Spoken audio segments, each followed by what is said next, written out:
Certains ont d'abord cru à une scène de bagarre ou un client décédé à l'hôtel, mais il n'en est rien. Il est environ 10h30 ce vendredi.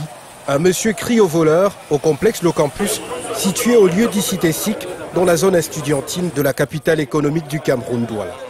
Deux hommes d'un pas alerte traversent la route et quelques riverains tentent de les arrêter. Ils arment alors leur pistolet automatique et tout le monde se couche à même le sol. L'un des riverains explique. Ils voulaient partir pour arrêter les bandits.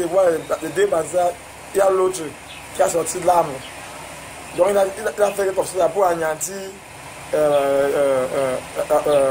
les populations. En ce temps, il y avait un moto.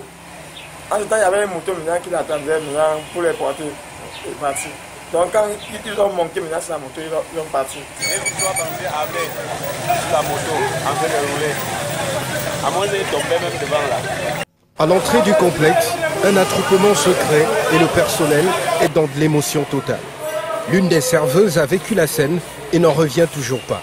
Nous étions en haut là avec ma collègue, nous sommes allés chercher la monnaie. Subitement, ces deux messieurs sont montés, ils nous ont interpellés, entrez.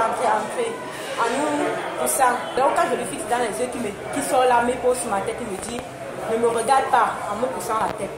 Il nous amène dans une autre salle, il nous demande de nous coucher. Couchez-vous. Directement, il entre dans le bureau où on garde de l'argent.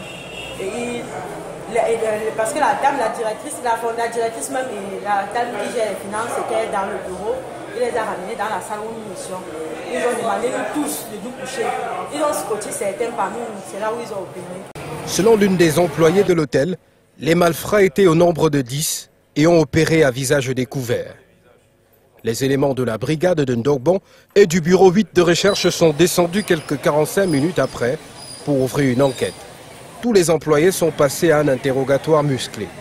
C'est la troisième fois que ce complexe qui abrite des chambres d'hôtel, une boulangerie, un snack-bar, est braqué depuis le début d'année. Certains proches de la directrice semblent les suspects numéro 1 et l'institution n'a pas de caméra de surveillance.